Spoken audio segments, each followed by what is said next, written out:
శుభోదయం పిల్లలు. శుభోదయం సార్. అందరూ అల్పాహారం తీసుకున్నారా? తీసుకున్నాం సార్. నా పేరు ఎం సోమేశ్వర రెడ్డి. నేను జిల్లా పరిషత్ ఉన్నత పాఠశాల కందుకూరు గ్రామంలో 7వ తరగతి చదువుతున్నాను. ఈరోజు మనం చేసుకోబోయే పాఠం హితోక్తులు. హితో అంటే మంచి, తులు అంటే మాటలు, మంచి మాటలు. ఈ పాఠం యొక్క ఉద్దేశం తెలుసుకుందాం. నైతిక విలువలతో కూడిన ప్రవర్తన విద్యార్థులకు మార్గదర్శనం. నైతిక విలువలు అంటే మంచి విలువలు. మంచి విలువలతో కూడిన ప్రవర్తన విద్యార్థులకు అవసరం. నేటి సమాజంలో బాధ్యతగా పౌరులు తీర్చిదిద్దబడాలనే సంకల్పం. ఉన్నతమైన భావాలతో, ఆశయాలతో పాటు నీతిని, న్యాయాన్ని, ధర్మాన్ని, సత్ప్రవర్తనతో ఆచరించడం కూడా తప్పనిసరి అని తెలియజేయడమే ఈ పాఠం యొక్క ఉద్దేశం. ఈ పాఠాన్ని రాసిన కవి గురించి తెలుసుకుందామా?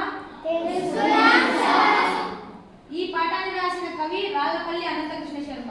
కాలం 23/1/1893, 11/3/1979లో స్వర్గస్థులయ్యారు.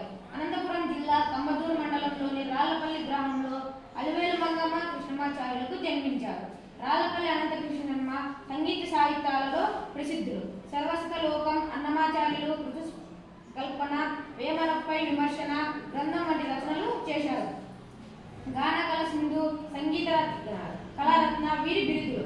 కేంద్ర సంగీత నాటక అకాడమీ 1970లో ఫెలోషిప్ ఇచ్చి గౌరవించారు.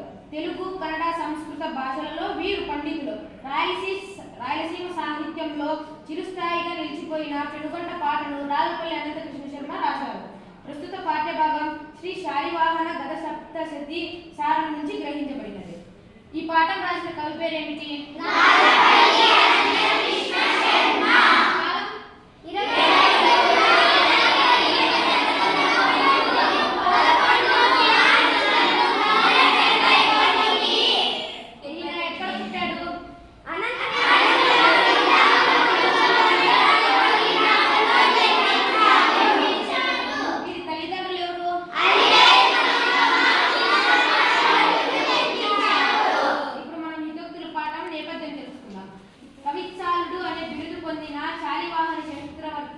ఆలుడు ప్రకృత భాషలలోని 700 సుందర గాథలను ఏర్చి కూర్చి గాథ సప్తశతి పేరిటిన సంకలనం చేశారు.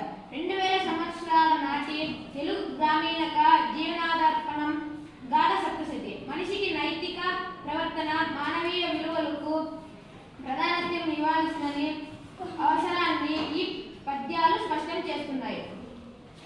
ఇప్పుడు మూడో పద్యం చదువుకుందాం.